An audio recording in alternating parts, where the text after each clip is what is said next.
Happy happy girl Happy happy girl いつからかんな不思議 If I had it, it would stand to attention. Erection, win the general election. Write the entire Shakespeare collection. Direct Citizen Kane, and yeah, did I mention? Hello, lovelies.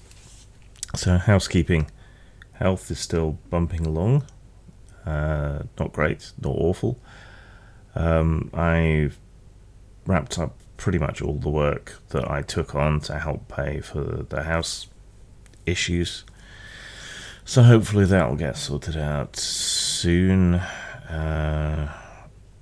before the autumn and winter, certainly. So that means I'm back to doing my own kind of shorter, easier projects, because working for other people strains my hermit credentials too much. Glad the right people are in charge again here in the UK. The election went the way it needed to. I will try and keep the political commentary past the comment replies here to a relative minimum, because it's not what anyone tunes into me for, really. But I am interested in politics. I studied it. I'm interested in history. I studied it. I'm interested in communications and how that intersects with politics, public understanding, and the internet and all that. And I studied it. So, things like this interest me. And this YouTube channel, despite appearances, is mostly about things that interest me, not necessarily just games and so on. I'd like to take a moment to commemorate the passing of Exiled, Exiled, from the skeptic community. I'm largely divorced from the skeptic community, though I am still a skeptic, of course. These days, a combination of pseudo-left stupidity and far-right stupidity running rampant within a community that was supposed to be about logic, reason and evidence ended up turning me off. But back in the day, I was somewhat friendly with Exiled. She did a lot of good work campaigning for people in the sex worker community, or formerly in the sex worker community. And she moved to the UK. So, we talked on and off for quite a while. She had cancer for a very long time, fought very hard against it, but sadly, recently, it caught up to her. So she's a loss, I think. An old school skeptic that didn't take any particular side necessarily, but was rather ruthlessly just genuinely skeptical, and a big mama bear in the community, keeping everyone safe and outing people who were shitty. So it's sad, even though I've not been in touch really for years. I just want to mark her passing. So work-wise, I've been working on Ronin more, other bits and pieces, stuff. It's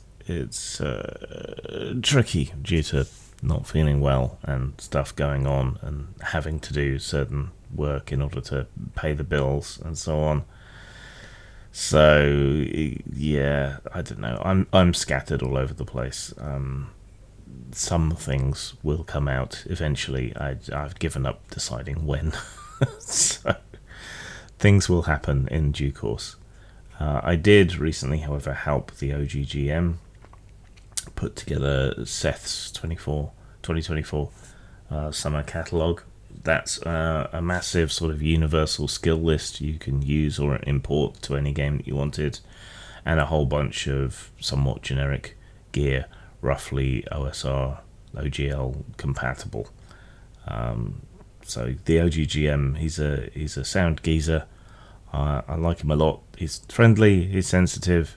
He has terrible issues with spelling and grammar, which hopefully I've managed to help him with. And I'm sure he would appreciate the support. We're going to split the proceeds from that and anything else he decides to publish through me 50-50. So you get to support two cool lovely people for the price of one. And I hope we'll continue to work more in future if I can wrangle the workflow somewhat. I have a bunch of non-role-playing stuff to review, which is proving difficult due to space issues, because my camera setup and everything is all rather crammed in to the office here, and bouts of depression lead to messy workspaces as well, so I haven't really had the room to review Asteroid Dice, Necromolds, and soon Crossbows and Catapults, which is my Great White Buffalo from when I was a kid that I always wanted and never got. That should be here next week from the Kickstarter that I backed, so look forward to me reverting to an 8-year-old sometime next week. Alright, on to the comments. Under advisement from people during the last week, I've moved the Kalergi stuff to the end, and I've also moved to the political comments and responses to the end as well, because they were a bit of a muchness. There were a lot of trolls and bots associated with Farage's non-political party, political party, everywhere. TikTok was absolutely rife with them, and it's harder to tell on YouTube who is genuine and who is trolling or a bot. But apparently, according to an Australian investigation, Russian botnets and so on were very, very active on behalf of our Nige during the election, so make of that what you will. But anyway, had a comment on the Crit Awards video from Draco. The Crit Awards organisers were given two options by Gen Con: remove the problematic content in their code of conduct or be required to withdraw. They took option 2.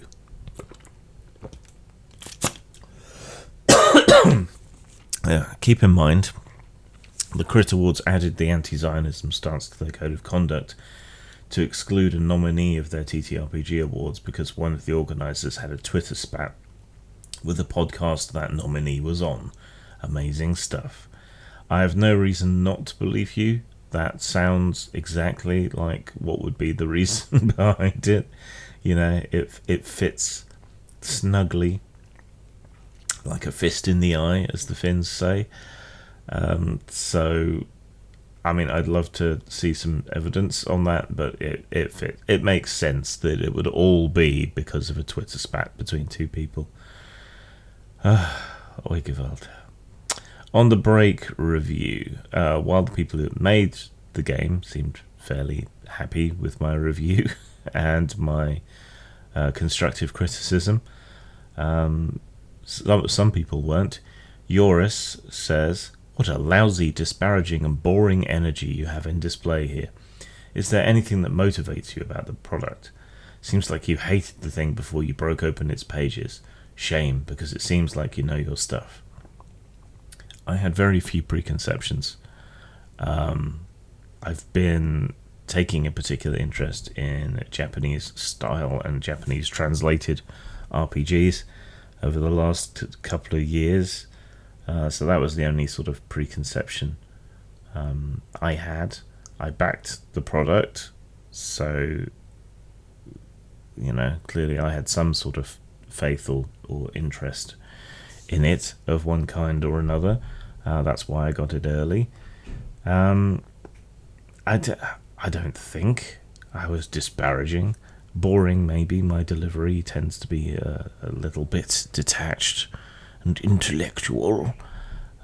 Maybe that's what upset you. I don't know. But it's there is this weird thing where, you know, I give books a score higher than average. I think I said 3.5 to 4, depending on your personal taste, out of 5 for Break, and yet that seems to upset people as much as if I just ranted and raved and gave it 0 stars out of 5. So not being enthusiastic enough, right? We can't all be Matt Colville and summon entirely fake excitement and enthusiasm in every video and have it surge through the screen to other people. All right, I'm Gen X. Becoming excited by anything is desperately uncool. so I don't know what your problem is, honestly. Skritz says there's this weird thing when Westerners, especially those of a certain type, ahem, try to make something anime-like in visuals. It always comes out looking wrong and fake, and I don't know what the fuck is wrong, given even AI can do that shit that looks the part. It's like there's a certain mental block or brainworm or confluence of influences that tend towards making things weirdly pastel-y and cutesy and often a bit too round. Not sure how to explain it. Does anyone else see it? Even the lamest, most generic light novel adapted anime stuff or even AI stuff looks more convincing and true than this stuff. So if I was coming at Break without any preconceived notion whatsoever that it was meant to be an anime-style RPG or whatever, or a Japanese-style RPG, I would have pegged it as being Euro comics in style, something like Dofus, which was French, I believe. There are non-hoity-toity continental comics from France, Spain, and Italy that can have a similar look, and it kind of runs parallel to anime and it shares similarities with it in a lot of ways. It's particularly true of the French. Bande dessinée comics in France are almost as popular as manga are in Japan, and there's a lot of weird parallels between the two cultures, so that may be something to do with it, but I wouldn't necessarily have pegged that as an homage to Japanese RPGs necessarily if I'd just picked it up in a store. But I don't think either is bad or wrong. But yeah, I agree with you. There is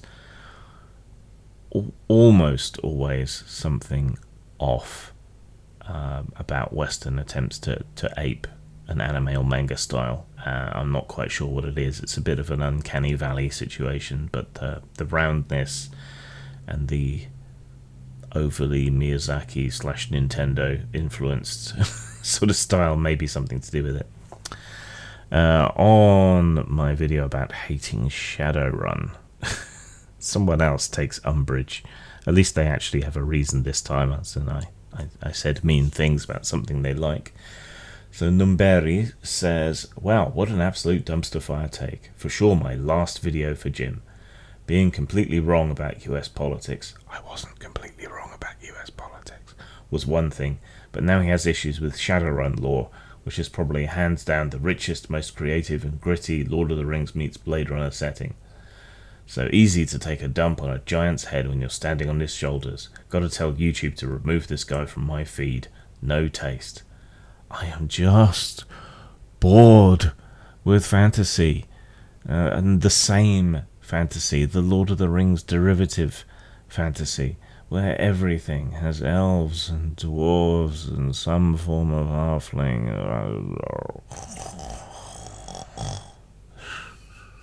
It's just boring, even in fantasy games. It's boring.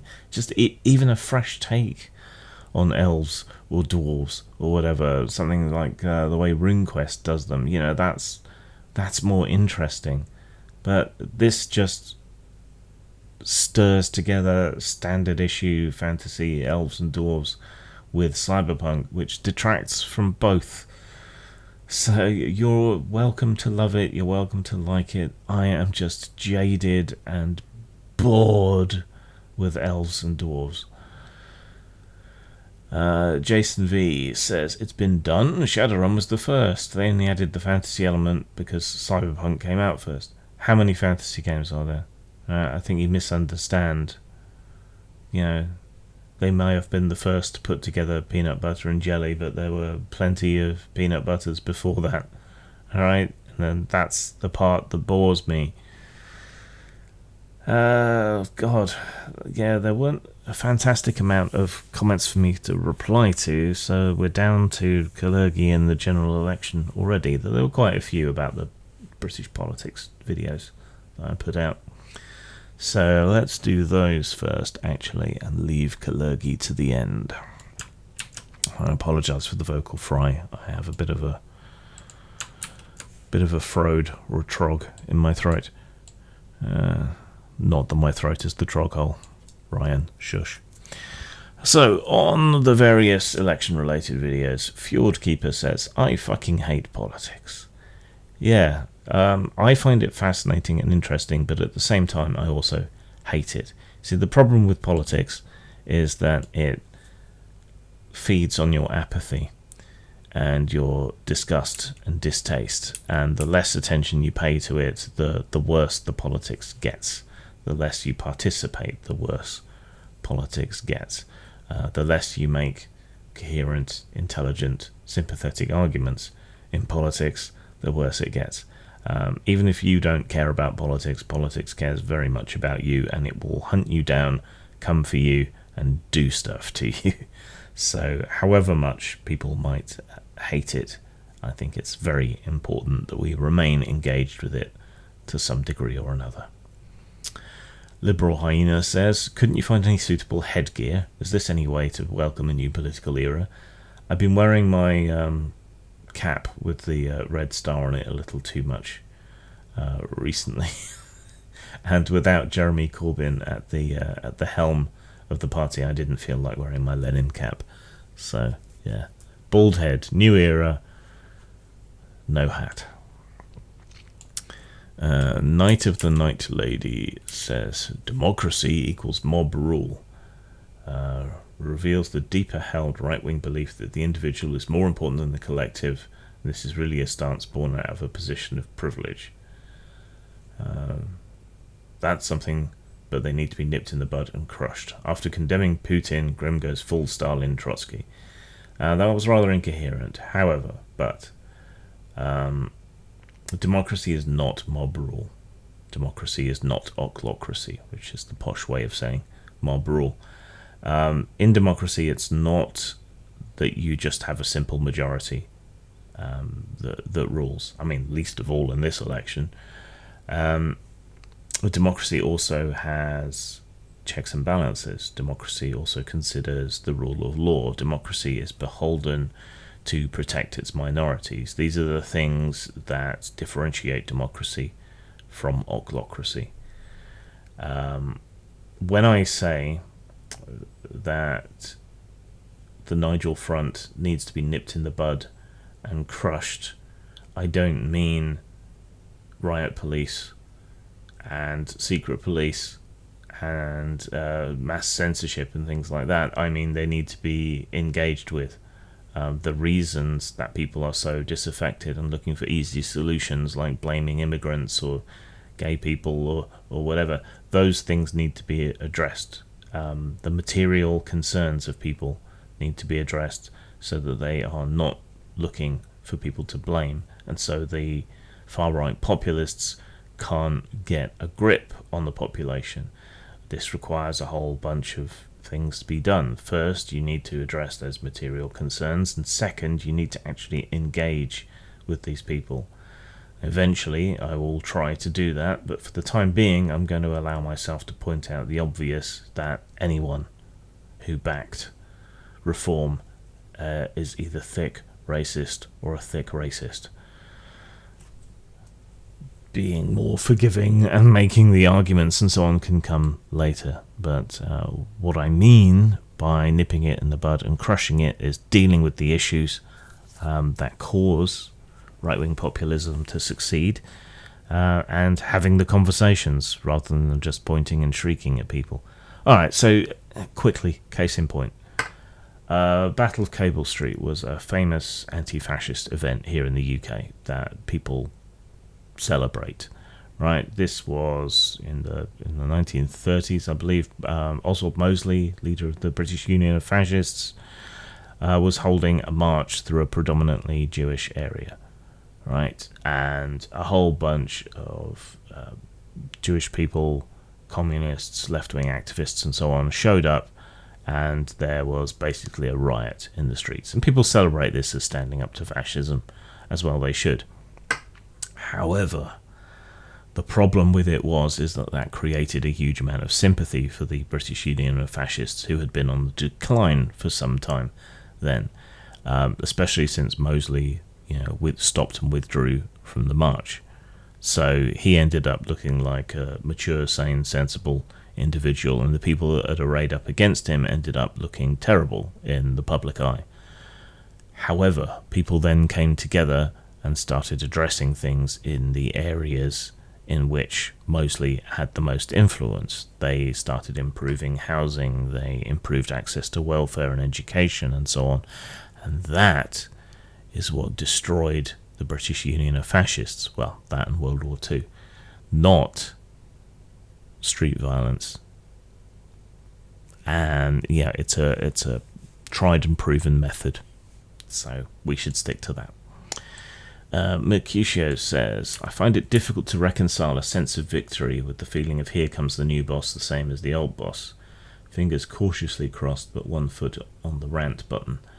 Yeah, I think most people who are celebrating, it's kind of muted at the very least. We don't have the sense of euphoria that we would have had in 1997, partly because we're all older, I think, but also because the situation is different. Blair coming in marked the final and absolute end of Thatcherism, which was a reason for euphoria. People will argue otherwise and say Blair was Thatcherite, but no, not really. And New Labour did do a lot of really good stuff, so we can hope that Starmer will do a lot of really good stuff. But it remains to be seen if that is going to be the case. Certainly they haven't promised a great deal, but merely having competent people in charge whose heart is in the right place, who have some common experience with the working class and the middle class, that's going to be worth a lot, in my opinion. Robert Anderson says, what is dangerous about reform? Strong borders? They misspelled borders. I don't know what it is about the far right and their inability to spell, possibly tied to their inability to read. What is dangerous about reform? The xenophobia, the racism, the policy that they have of privatising the NHS. That'll be hugely problematic for a huge number of people. Their economic policy makes no sense. What you call strong borders would end up being cruel to refugees, breaking international treaties and so on, and would also increase the problems that we have in our country with not having enough workers, particularly key workers such as doctors and so on, for which we rely on immigration. Plus the hostility towards Europe, which is already bad enough under the terrible Brexit that got implemented. People say, it would have been a better Brexit under Nigel and so on. No, it would be worse. And so if they got in, that would make that situation, Europe is still our largest trading partner, even worse. So, what is dangerous about them? Basically everything. It's either ignorant, stupid, willfully malicious, or bigoted. There's a reason that party attracts all the bigots. William George says, in my many years on the planet, I've seen the worst possible people win elections time and time again. And this is with their terrible, hateful, fail-filled records on clear display for all to see. And we can't blame the voting system, because even nations like Australia with ranked voting and compulsory voting keep electing terrible people into power. The only conclusion that can come of this is that almost all of our fellow humans are malicious and cruel. They either want to see damage done, or they want to do the damage themselves. The fatal flaw of democracy is that it shows us exactly what sort of people the public are. So good luck, UK and the rest of us. We'll need it.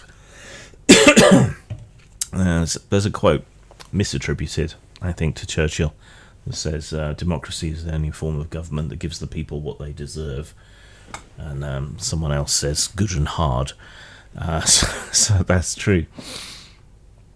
I think the majority of people are disengaged or not interested or stupid. Right? Half of people definitionally have an IQ of under 100.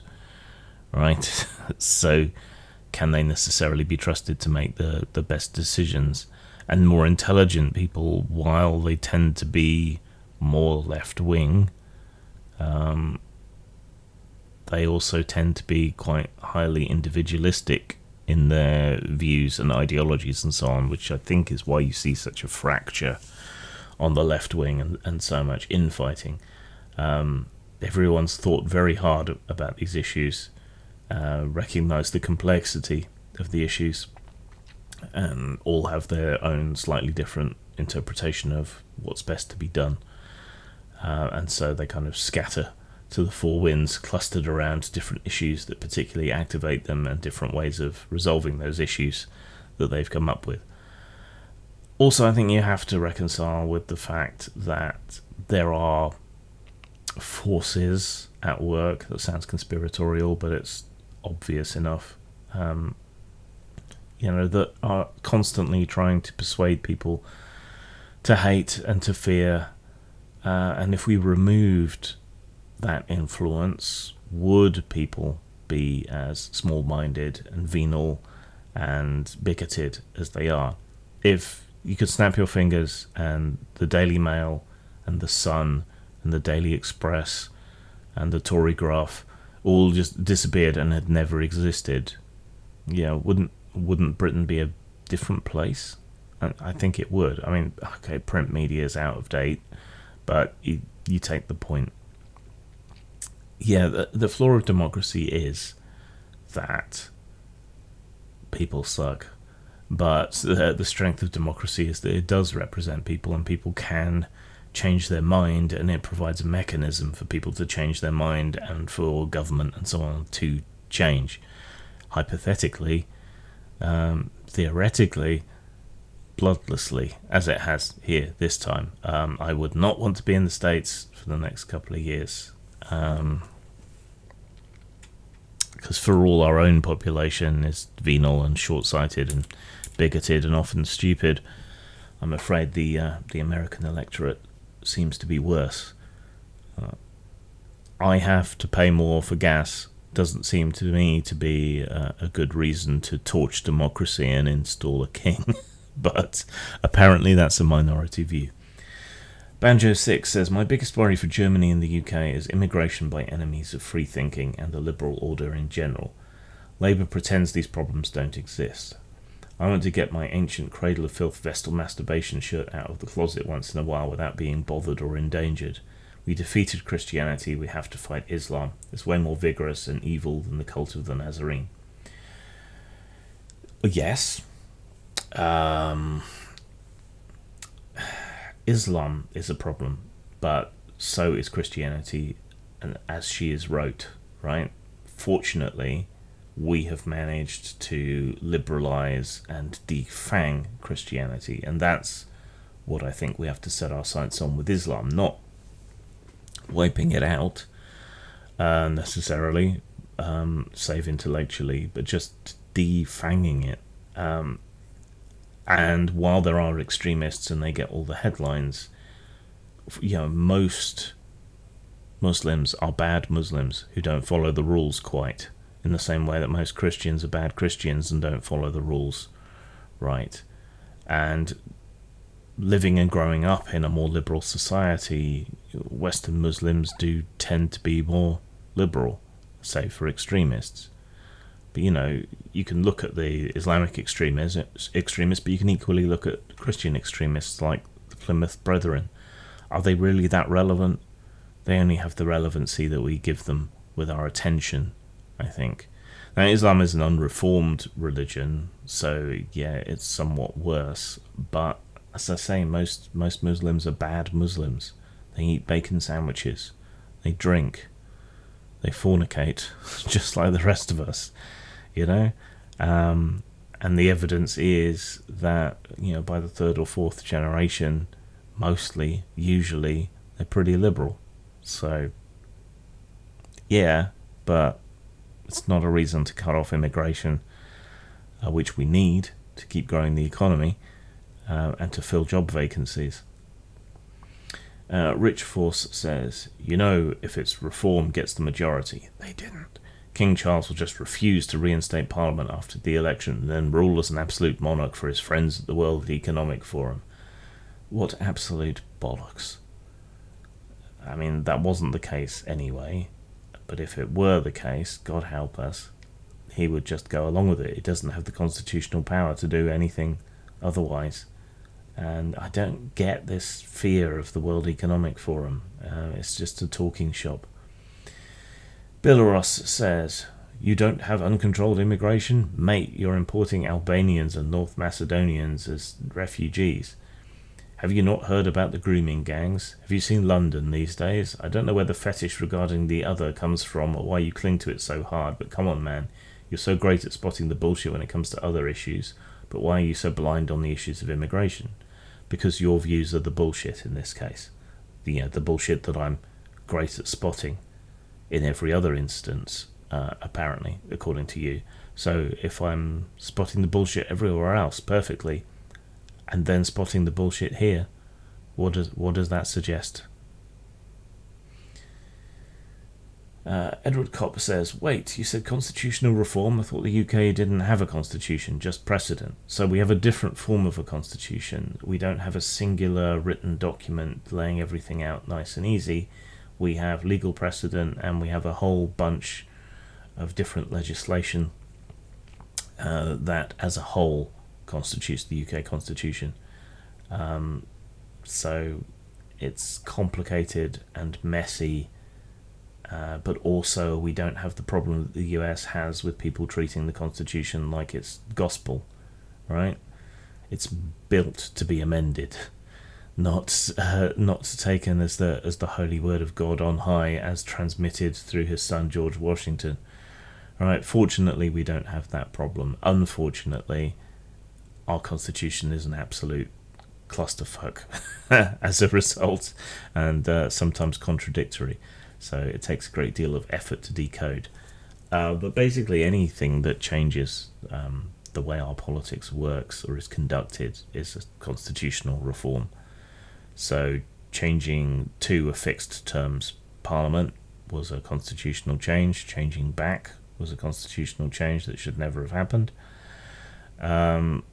Changing the voting age is constitutional reform. Changing the way in which we conduct votes would be constitutional reform, and so on. What Labour are proposing is some reforms of the House of Lords to make it a little more functional, a little bit more democratic, and extending the franchise to 16-year-olds.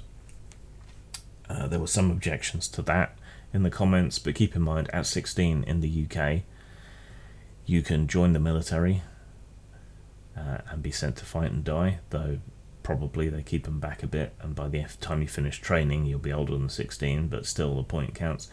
You can go to work, pay taxes, you're allowed to have sex, and potentially be a parent, all at 16. At 16 here, you're almost a full part of society, and in all of the ways that have traditionally been associated with the franchise, you are an adult at 16. So finally, on the Kalergi plan, Renegade Ranga says, you're either a sheep in denial or a shill, or what you believe is nonsense. And Azzy the Gamer says, vote reform. To be honest, mate, you look like someone that would rape kids. That's why you're voting Labour. I don't know where you get that from. I think just paedophile is just what the far right shouts at everybody these days, isn't it? It's going to end up losing any meaning, like fascist or racist or homophobe has lost all meaning, because the irony being it's them shouting it all the time. I think this is because they keep trying to attack Keir Starmer due to his supposed links with Jimmy Savile. Jimmy Savile was cosy with the establishment, primarily the right-wing establishment, for many, many years. I would be very surprised if there weren't photographs of anyone politically active with Jimmy Savile from that period in which he was involved. The other thing that people tend to go after them for is, again, the grooming gangs, but the organised abuse of children in the UK is primarily conducted by white people, because our population is majority white people. It is slightly elevated amongst South Asians, particularly Pakistanis, but that's the result of their home culture and so on. But you can't really blame Labour for it. It's just a weird, stupid line of attack. But then these people are weird and stupid. Right, that'll do for this week. I will see you soon. Zang.